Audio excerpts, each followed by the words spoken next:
और हमारे जो समाज का जो गार्जियन पेरेंट भी है ना, कुछ कुछ पेरेंट भी ऐसा है जिनका दिमाग में घुस गया है कि अरे नौकरी से कभी भेंट नहीं होगा, भगवान से भेंट हो जाएगा लेकिन नौकरी से नहीं भेंट होगा। नौकरी होगा, नौकरी बड़े लोगों के लिए है, पैसा वाले लोगों के लिए है। हमारे लोग इंतजार नहीं करना चाहते, हमारे लोग कड़ी मेहनत नहीं करना चाहते हैं, हमारे लोग तुरंत फायदा चाहते हैं। हो गया 20-22 साल, चलो बेटे का शादी करते हैं, चलो बेटियों का शादी करते हैं, पूरा बच्चा पैदा करने में बिजी हो जाते हैं। हमारे लोग साल में जो है 25 को त्योहार करेंगे, उस त्योहार में जो है 10-10 हजार 5-5 हजार रुपये खर्च करेंगे, और जब पढ़ाने के पारी आएगा तो पैसा नहीं है। अरे पैसा डूब जाएगा यार, कौन उसको बड़ा यूनिवर्सिटी में पढ़ाएगा, कौन उसको बड़ा कॉलेज में पढ़ाएगा, नहीं पढ़ाते हैं यही सोच के कि पैसा डूब जाएगा। कोचिंग का फीस नहीं देते, पैसा डूब जाएगा, कुछ नहीं होने जाने वाला। तो हमारे लोगों को मानसिकता में ये सब चीजें बैठ चुका है, और बैठाने वाले बड़े बड़े जो नेता मंत्री है वो लोग भी हैं, और साथ ही साथ कुछ गिने चुने गांव के चंदुले लोग होते हैं जो इस प्रकार से जो है दिग्भ्रमित करके रखता है कि कुछ नहीं होता यार, आज के टाइम में नौकरी होता ही नहीं। अब यही सब चीजें देखकर जो है हमारे लोग दारू, गुटखा, शराब, बीड़ी यही सब करने में बिजी रहते हैं, मौज मस्ती करने में बिजी रहते हैं। और साथ ही साथ जब भी कोई जुलूस होगा, रैली होगा, हमारे लोग दौड़ के चले जाए, झंडा उठाने के लिए चले जाएंगे। तो रैली जुलूस में भाग लोगे, पढ़ाई लिखाई में ध्यान नहीं दोगे तो पीछे रह जाओगे, तो बोलेंगे सिर्फ ब्राह्मण गलती है, ब्राह्मण की वजह से नहीं हो पाया सिलेक्शन। ब्राह्मण का क्या गलती भाई, वो लोग जातिवादी है मानता हूं, लेकिन कुछ अपना भी अंदर देखना चाहिए कि हमारे अंदर भी कमियां हैं, क्योंकि हम अपने बच्चों को पढ़ाने लिखाने में ध्यान नहीं दे रहे हैं। हम पैसा गलत जगह पर इस्तेमाल कर रहे हैं, जहां पर एक्चुअली करना चाहिए वहां नहीं कर रहे हैं। हमारे लोग के अंदर पेशेंस नहीं, धैर्य नहीं, इंतजार नहीं है कि भैया थोड़ा इंतजार किया जाए, नहीं, तुरंत पैसा चाहिए, आज लगाओ पौधा कल चाहिए तुरंत भैया फल, तो ऐसे नहीं होता है। और यही देख लीजिए, सभी देशवासियों को नमो बुद्धाय, जय भीम, जय संविधान। साथियों 22 अप्रैल 2025 को यूपीएससी के द्वारा सिविल सर्विसेज एग्जाम का रिजल्ट रिलीज किए जाते हैं। जब से ये रिजल्ट रिलीज हुए हैं तब से लोग जानना चाहते हैं कि एससी, एसटी, ओबीसी के कितने कैंडिडेट सेलेक्ट हुए हैं। क्या एससी, एसटी, ओबीसी कैटेगरी के जो स्टूडेंट है, क्या उनके साथ यूपीएससी जातिवाद करते हैं? क्या यूपीएससी सच में जातिवादी है, या एससी, एसटी, ओबीसी कैटेगरी का विद्यार्थी कम सेलेक्ट हो पा रहे हैं? इसका वजह खुद हमारा एससी, एसटी, ओबीसी समाज है,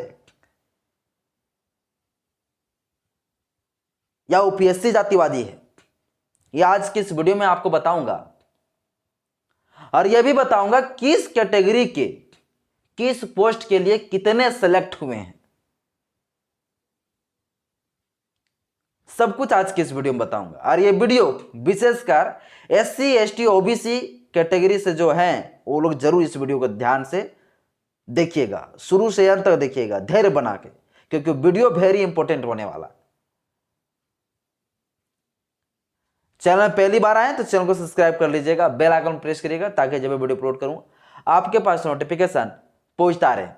साथियों इस बार जो यूपीएससी के द्वारा जो रिजल्ट रिलीज किए गए हैं, इसमें टोटल साथियों 1009 कैंडिडेट सेलेक्ट हुए हैं, 1009 कैंडिडेट सेलेक्ट हुए हैं।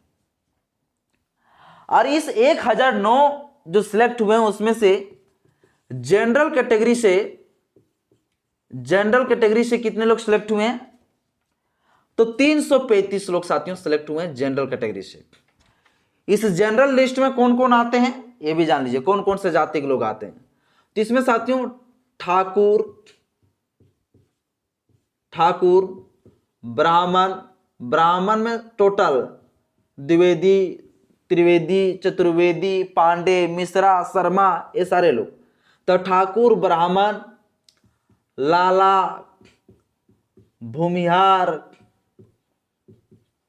इसके बाद साथियों शेख, इसके बाद साथियों सैयद, पठान, जैन, ये जितने सारे हैं साथियों ये सारे जनरल कैटेगरी में गिनती आते हैं। इसके साथ साथ SC ST OBC का वो कैंडिडेट, वो व्यक्ति, वो विद्यार्थी जिनके पास कास्ट सर्टिफिकेट अवेलेबल नहीं है, नहीं बन पाया है, वो लोग भी इस कैटेगरी में जनरल में अप्लाई करते हैं। तो जनरल लिस्ट में साथियों कुल 335 कैंडिडेट जो है सिलेक्ट हुए हैं इस बार 2024 के रिजल्ट में। अब साथियों EWS में कितने लोग सिलेक्ट हुए हैं? तो EWS में साथियों जो रिजल्ट इस बार जो हुआ है वो 109 हुआ है, 109 लोग सिलेक्ट हुए हैं इसमें। अब इसमें कौन लोग सिलेक्ट हुए हैं? तो इसमें साथियों जो सिलेक्ट हुआ यही ठाकुर, यही ब्राह्मण और यही लाला, भूमिहार, यही लोग साथियों इसमें भी सिलेक्ट हुए हैं, क्योंकि यही लोग हैं जिन लोगों को मोदी जी 2014 में आर्थिक रूप से कमजोर के नाम पर रिजर्वेशन दे दिया, आरक्षण दे दिया। तो इसमें से ठाकुर, ब्राह्मण, लाला, भूमिहार तो सब तो भैया इस जनरल में तो है, ये है, साथ ही साथ 109 में भी है, यानी 109 में भी जो सारे हैं यही लोग हैं टोटल। तो ये टोटल मिला के कितना हो जाएगा? 335 और 109 आप जोड़ लीजिए तो 444 कैंडिडेट ये लोग हो जाते हैं। गिने चुने पठान, जैन और शेख, सैयद, ये गिने चुने लोग होंगे। बाकी बात सभी जो है ब्राह्मण, लाला, ठाकुर, यही सारे लोग जो है सबसे ज्यादा होंगे।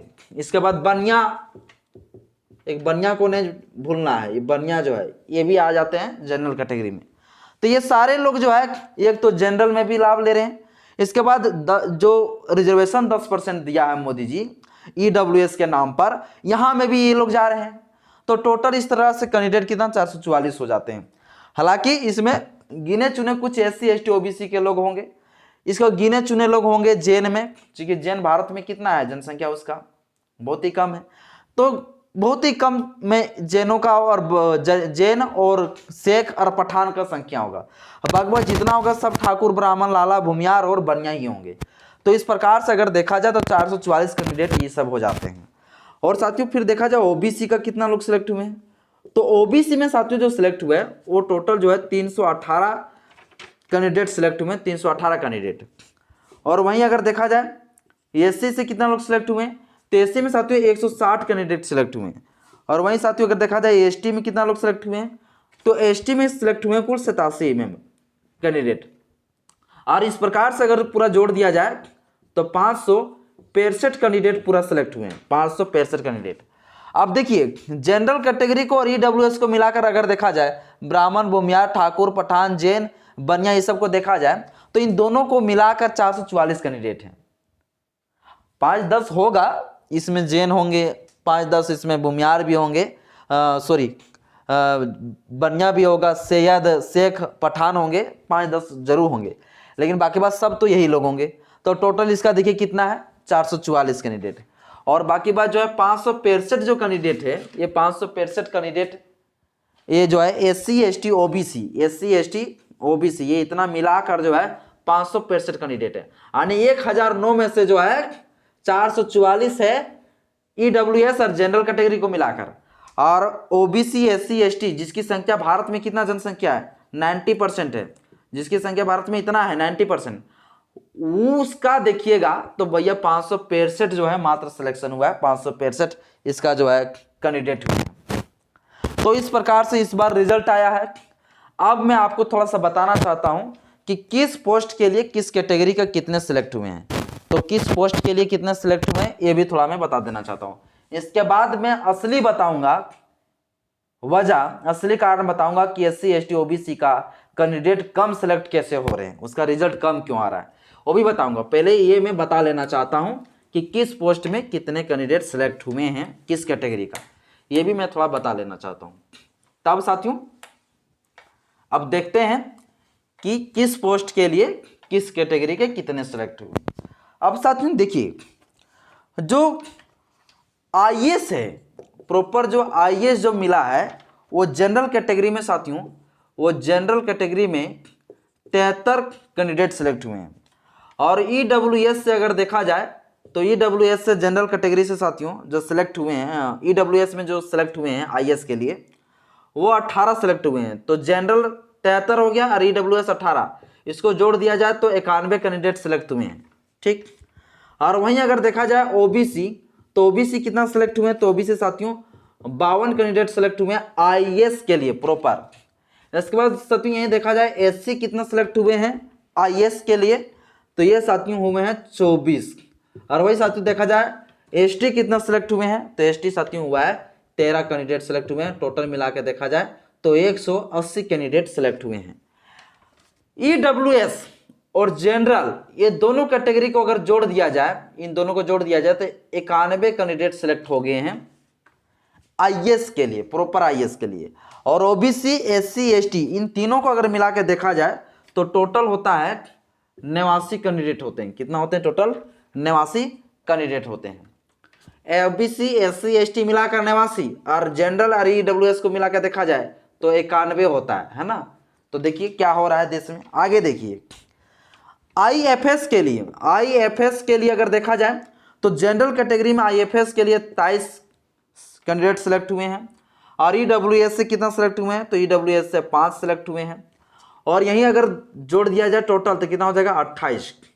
और ओबीसी कितने सेलेक्ट हुए हैं, तो ओबीसी 13 सेलेक्ट हुए हैं। और एससी कितना सेलेक्ट हुए हैं, तो एससी में 9 सेलेक्ट हुए हैं। और एसटी कितना सेलेक्ट हुए हैं, तो 5। ये टोटल को जोड़ दिया जाए तो 55 होता है। कितना? 55 कैंडिडेट। तो ओबीसी एससी और एसटी इन तीनों को अगर जोड़ के देखा जाए तो टोटल आईएफएस के लिए जो हो जाता है वो मात्र हो जाता है 27। कितना हो जाते हैं? 27 आईएफएस के लिए। और वही साथियों आईपीएस के लिए देखा जाए, आईपीएस के लिए कितना सेलेक्ट हुए हैं जनरल में, तो जनरल में 60 हुए हैं और ईडब्ल्यूएस में 14 हुए हैं और ओबीसी में साथियों 41 हो चुके हैं। और इसी तरह शेड्यूल कास्ट में देखा जाए तो 22 है और 10 कैंडिडेट है हमारे इधर शेड्यूल ट्राइब में, अनुसूचित जनजाति में। तो टोटल मिला के देखा जाए तो 147 कैंडिडेट यहाँ होता है। 147 में से यही टोटल 74 कैंडिडेट सेलेक्ट हो गए हैं जनरल में और ईडब्ल्यूएस को मिलाकर 74 कैंडिडेट होते हैं। और ये तीनों को मिलाकर अगर जोड़ा जाए तो कितना होते हैं, तो 73 कैंडिडेट सेलेक्ट होते हैं। यानी देखिए एससी एसटी ओबीसी देश का जो मूल निवासी उनकी आबादी मात्र कितना, उनकी कैंडिडेट कितना सेलेक्ट हो रहा है? 73। और वहीं जनरल कैटेगरी से ईडब्ल्यूएस से मिलाकर देखा जाए तो ये लोग हो जा रहे हैं 74। तो किसी भी हर मामले में देखिए तो ईडब्ल्यूएस और जनरल कैटेगरी से कम ही है एससी एसटी ओबीसी। तो एससी एसटी ओबीसी आज जो इनका कम सिलेक्शन हो रहा है, कम सिलेक्ट जो हो रहे हैं, इसका वजह आप जानकर चौंक जाएंगे।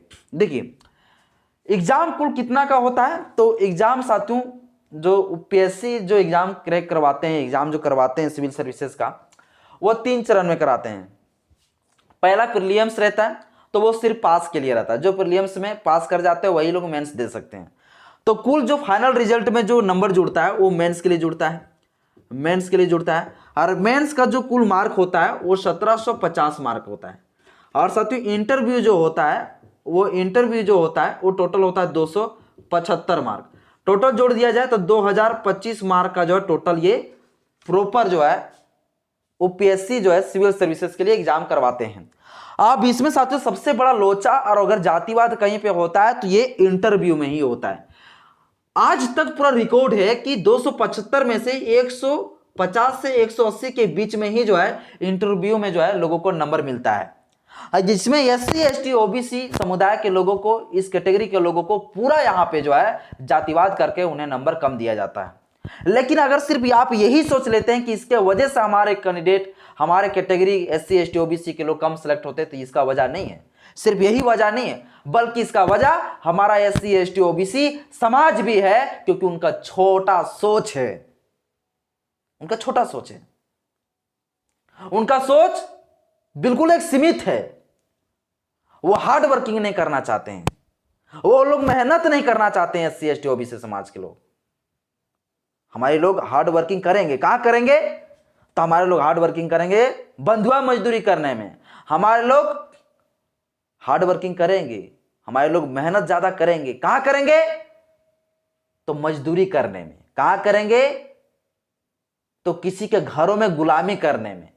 कहां करेंगे, दारू शराब पीने में, बीड़ी गुटखा सिगरेट करने में जो है ये लोग मेहनत करेंगे। टाइम पास करने में ये लोग मेहनत करेंगे। SC ST OBC, हम भी शेड्यूल कास्ट से हैं। मैं अपने समाज का देखता हूं कि भैया हमारे समाज कहां जा रहा है। हमारे लोग पढ़ाई लिखाई में करने में मन ही नहीं लगता है। हमारे लोग को दारू चाहिए, शराब चाहिए, मीट चाहिए, यही सब चीजों में हमारे लोग बर्बाद है। आज के बाद कहोगे कि SC ST OBC कैटेगरी के लोग सिलेक्ट क्यों नहीं हो रहा? भाई कद्दू होगा सिलेक्ट, इस पर कैसे सिलेक्ट होगा? हमारे लोग साथियों एकदम बिल्कुल मेहनत नहीं करना चाहते हैं।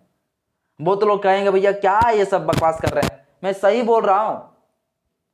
हमारे लोग खूब ज्यादा आलसी हो चुके हैं। और हमारे जो समाज का जो गार्जियन पेरेंट भी है ना, कुछ कुछ पेरेंट भी ऐसा है जिनका दिमाग में घुस गया है कि नौकरी से कभी भेंट नहीं होगा, भगवान से भेंट हो जाएगा लेकिन नौकरी से नहीं भेंट होगा। नौकरी होगा, नौकरी बड़े लोगों के लिए है, पैसा वाले लोगों के लिए है।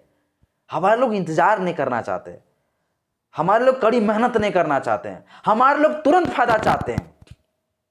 हो गया 20-22 साल, चलो बेटे का शादी करते हैं, चलो बेटियों का शादी करते हैं, पूरा बच्चा पैदा करने में बिजी हो जाते हैं।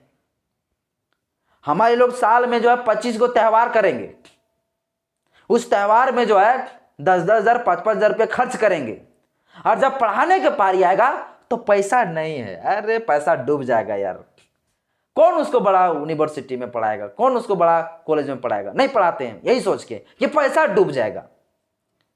कोचिंग का फीस नहीं देते, पैसा डूब जाएगा, कुछ नहीं होने जाने वाला।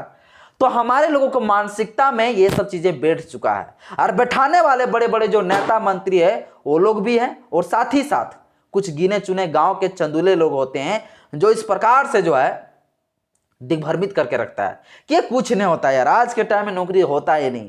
अब यही सब चीजें देखकर जो है हमारे लोग दारू, गुटखा, शराब, बीड़ी यही सब करने में बिजी रहते हैं, मौज मस्ती करने में बिजी रहते हैं। और साथ ही साथ जब भी कोई जुलूस होगा, रैली होगा, हमारे लोग दौड़ के चले जाए, झंडा उठाने के लिए चले जाएंगे। तो रैली जुलूस में भाग लोगे, पढ़ाई लिखाई में ध्यान नहीं दोगे तो पीछे रह जाओगे, तो बोलेंगे सिर्फ ब्राह्मण गलती है, ब्राह्मण की वजह से नहीं हो पाया सिलेक्शन। ब्राह्मण का क्या गलती भाई? वो लोग जातिवादी है, मानता हूं, लेकिन कुछ अपना भी अंदर देखना चाहिए कि हमारे अंदर भी कमियां हैं, क्योंकि हम अपने बच्चों को पढ़ाने लिखाने में ध्यान नहीं दे रहे हैं। हम पैसा गलत जगह पे इस्तेमाल कर रहे हैं, जहां पर एक्चुअली करना चाहिए वहां नहीं कर रहे हैं। हमारे लोग के अंदर पेशेंस नहीं, धैर्य नहीं, इंतजार नहीं है कि भैया थोड़ा इंतजार किया जाए। नहीं, तुरंत पैसा चाहिए, आज लगाओ पौधा, कल चाहिए तुरंत भैया फल। तो ऐसे नहीं होता है। और यही देख लीजिए, हालांकि जो है जनरल कैटेगरी से जितने भी लोग आते हैं वो लोग सारे सुख सुविधा से संपन्न है, सारे संसाधन उनके पास है। तो वो संसाधन उनके पास है। अब बाबा साहब अम्बेडकर जी भैया संविधान में हमें रिजर्वेशन दे दिया, आरक्षण के प्रावधान के, सारे सुख सुविधा के हमारे रास्ते खोल दिए।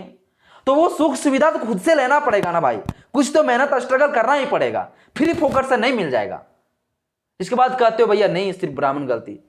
तो बहुत लोग ये भी सोचते हैं कि भैया हम जो है जातिवाद फैला रहे हैं। जातिवाद नहीं फैलाता हूं, ये हकीकत चीजें हैं। अपना हम भी शेड्यूल कास्ट से आते हैं, हम भी एक अम्बेडकरवादी हैं, लेकिन अम्बेडकरवादी होने के नाते मैं यही कहूंगा कि अम्बेडकर जी ने कहा था कि जाओ देश के मूल निवासी शासक बनो, तो सब शासक बनो, सब नेता बन जाओगे, सब जो है झंडा लेके दौड़ने लगोगे फील्ड में, तो IAS IPS कलेक्टर कौन बनेगा? अंबेडकर जी वो नहीं कहते, अंबेडकर जी ये भी कहते शिक्षित बनो, पहले शिक्षित हो, एजुकेटेड हो, बी एजुकेटेड, फिर बी एजिटेड, फिर बी ऑर्गेनाइज्ड। बाबा साहब अम्बेडकर जी ये कहे थे, शिक्षित हो, संगठित हो, संघर्ष करो। तो बाबा साहब अम्बेडकर जी ने जो कहा था शिक्षित हो, भैया बाबा साहब अम्बेडकर जी आज कुछ कर पाए तो वो किसके वजह से? पढ़ाई के माध्यम से, शिक्षा के माध्यम से, शिक्षा के ताकत से। तो पहले शिक्षा को ग्रहण करो, पहले बड़े बड़े पदों में जाने सीखो। जब आप वहां अच्छे अच्छे जगहों में जाओगे ही नहीं तो आपको रिजर्वेशन ये लोग रहने देंगे क्या? तो हमारे SC ST OBC समाज के लोगों को ये सोचना चाहिए कि हम जो गलत जगह पर जहां पैसा इस्तेमाल कर रहे हैं वो अपने बाल बच्चों के पीछे लगावे, और ये दारू शराब गुटखा के पीछे लत से छुड़वावे, लड़कीबाजी करने से छुड़ावे, मन लगा के पढ़ाई करवावे, तब रिजल्ट आएगा। ये लोग कड़ी मेहनत किए तो रिजल्ट आया है। बाकी बात UPSC के सिविल सर्विसेज एग्जाम में जितने भी कैंडिडेट सेलेक्ट हुए हैं उन सभी को मेरे तरफ से हार्दिक बधाई, शुभकामनाएं। आज के वीडियो साथियों आपको कैसा लगा मुझे कमेंट बॉक्स में अपना राय जरूर बताइएगा। जय भीम, जय संविधान, जय विज्ञान, जोहार।